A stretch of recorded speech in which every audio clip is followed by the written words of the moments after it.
கைதி 403 உனக்கு நாளைக்கு தூக்கு. கடைசி ஆசை உனக்கு எது இருக்கா? நான் ரஜினியை பார்க்கணும் சார். அவர் ரொம்ப பிஸியானால அவரை பார்க்க முடியாது. எதுக்கு உங்க ஒய்ஃபை பாக்குறீங்க? அதுக்கு தூக்கே போடுங்க, சந்தோஷமா போயிருக்கேன். அதை பார்க்கலாம் இங்க வந்து.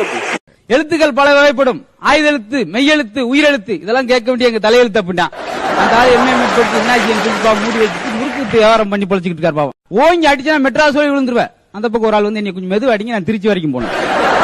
இப்படிலாம் பப்ளிக் இடத்துல யூரின் போக கூடாதா? போலீஸ்காரங்க பார்த்தா புடிச்சிட்டு போயிருவாங்க. சும்மா போது புடிச்சா புடிச்சிட்டு போறான் இருக்கான். பூக்களை இங்க பறிக்காதீர்கள் அப்படின்னு செடியோட பிடிச்சேன்.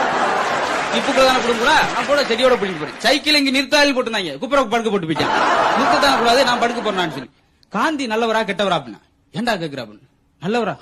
அப்புறம் பேங்கெல்லாம் அவர் பிறந்த நாளைக்கு பேங்க் ஒயின் ஷாப்லாம் மூடுறாங்க அப்படின்னு. என்ன கொள்ளையடிச்சுட்டா போயிருவாரு. எப்படி யோசிச்சு அப்புறம் மூக்குல பஞ்ச வச்சிருக்காரு இன்னொரு ஆளுக்கு டாக்டர்.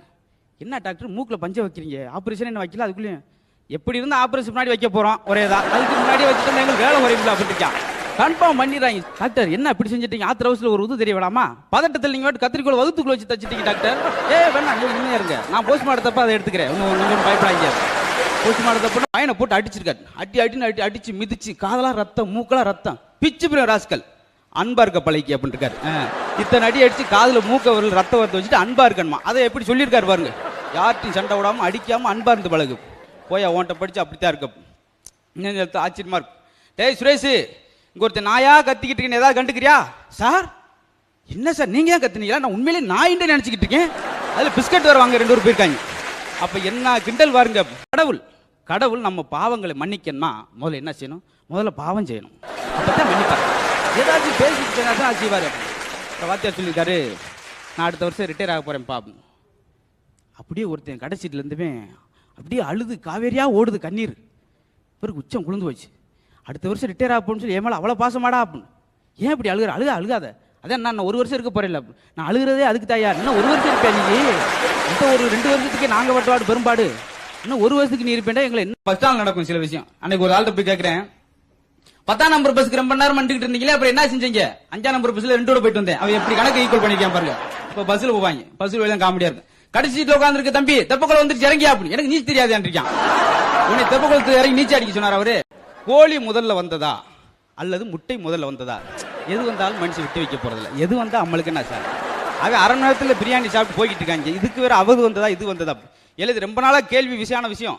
இதை நம்ம மாத்தி காட்டணும். சரி இப்படி கூட வச்சுக்க. முதல்ல முட்டையிலிருந்து கோழி வந்ததா இல்ல கோழியிலிருந்து முட்டை வந்ததா? முட்டையிலிருந்து கோழி வராது, கோழி குஞ்சு தான் வரும். பிள்ளை இல்லாம பேசுங்க. அவனுக்கு சொல்லி தராது. நான் என்னத்தை தாண்டா செய்யறது? உன் விருப்பப்படியே வரா. சொன்ன முதல்ல கோழி வந்துச்சா முட்டை வந்துச்சா? எது ஆர்டர் பண்ணுமோ அதான் வரும். ஹோட்டல் சம்பந்தப்பட்ட விஷயமா பேசிட்டே இருந்திருக்கேன். கையெடுத்து கும்பிட்டாரு. அப்பா உனக்கு சொல்ற அளவுக்கு எனக்கு சத்து இல்லடா, பேசாம உட்காருங்க. அப்பா சொன்னார், நீயும் ரமேஷ் படிக்கிற வகுப்பு ஒரே வகுப்பு தானே? ஆமா. ஒரே வாத்தியார் தானே? ஒரே ஸ்கூல் தானே? அப்புறம் அவன் 90 மார்க் எடுக்க, நீ 15 மார்க் எடுக்கிற. அப்பா வேற இல்ல, அப்பா அறிவாளி. அப்பா நீ வந்து சேர்ந்துருக்கு ஜனி முடிச்சு தானமா? சரி பரிச்சை எப்படா எழுதியிருக்க அப்படின்றாரு. தெரிஞ்ச வரைக்கும் எழுதியிருக்கேன். பரவாயில்ல. எப்படி எதிர்த்தாப்புல உட்காந்து அவன் பேப்பர்ல எனக்கு எவ்வளவு தெரிஞ்சு அது வரைக்கும் எழுதியிருக்கேன். கொஞ்சம் காட்ட மறந்து சான்ஸ்ல போயிடுச்சு அப்படின்னு. சரி எப்படி எழுதுனேன்? பேனாவில தான் எழுதினேன். தெரியாம எத்தனை மார்க்கா வரும்? டீச்சர் போடுற மார்க் தான் வரும். என்ன கன்ஃபியூஷன்? ஏன்னா மாணவர்களே, நான் எப்பொழுதுமே வகுப்பை தொடங்கும் போது ஒரு நகைச்சுவையோட தொடங்குவேன். அது மாதிரி இன்னைக்கு மங்களகரமா தொடங்குறேன் அப்படின்னு ஒரு சோக்கு சொன்னார். 36 பேர் 35 பேர் சிரிச்சுட்டாங்க. ஒருத்தன் சிரிக்கல. சார் சோக்கு சரியில்லை போலியன்ட்டு மறுபடியும் இன்னொரு சோக்கு சொன்னார். அதே போல 35 பேர் சிரிச்சாங்க. அவன் மட்டும் சிரிக்கல. என்னடா மித்த வேலை கேனப்பையிலா, நீ மட்டும் பெரிய பீராப்பா உட்காந்துருக்க? இல்ல சார் நான் போன வருஷம் பெயில். ஒரே ஜோக்க வருஷம் பூரா சொல்லிக்கிட்டு இருந்திருக்காரு அந்த ஆள். ஐயா நான் ஒரு 300 கோழி வளர்க்குறேன், ஏதாவது டிப்ஸ் கொடுங்க, அது 600 ஆக்குறக்கு. இப்படி செய், காலையில் அதை போடு, மாலையில் தான் போடு. அதே மாதிரி போட்டேன், 150 கோழி செத்து போச்சு. விறுவிறு வந்து என்ன ஓம் பேச்சுக்கிட்டு 150 கோழி செத்து போச்சு. அப்படியா? அந்த மெத்தட் சரிப்படாது. இப்போ ஒன்று சொல்றேன், ஆஸ்திரேலியா படிச்சதை அதை அப்படி செய், காலையில் அப்படி செய், மதியம் இதை போடு, கரெக்ட். சரி செஞ்சான். இருந்ததுல 75 கோழி செத்து போச்சு. என்னங்க நீங்க அப்படி செய்ய ரைட், அது ஒண்ணு ஒத்து வராது. இந்தியாவில் படிச்சு சொல்றேன், இப்படி செய் பாப்போம். பார்த்தா அதுவும் செத்து போச்சு. நாங்க இப்படி நீங்க படிச்சாலும் நினைச்சு உங்களை நம்பி வந்து இப்படி ஏமாத்திட்டீங்களே. என்னையா செய்யறது? என்கிட்ட சொல்றதுக்கு ஐடியா இருக்கு, உன்ட்ட கோழி இல்லையே அப்படின்னு இருக்கான். பாரு மீதி கோழி இருந்தாலும் அதையும் காலி பண்ண பாத்திருக்காங்க. கொடை வாங்கிட்டு வாடா, மழை காலமா இருக்கு. ஆமா கடைப்பினா சொன்னாங்க, சின்ன பிள்ளை இருக்கனால ஏமாத்துவாங்க. என்ன விலை சொல்றாரு கடைக்கார, அதுல நீ பாதியை கேளு. தெளிவா போனா கடைக்கார இந்த கொடை எவ்வளவு? 80 ரூபா 40 ரூபா வருமா அப்படின்னா வராது. சரி உனக்கு வேணா எனக்கு 60 ரூபான்னு வச்சுக்க, அப்ப 30 ரூபான்னு வருமா? பைனலா முடிப்பீங்க 40 ரூபா.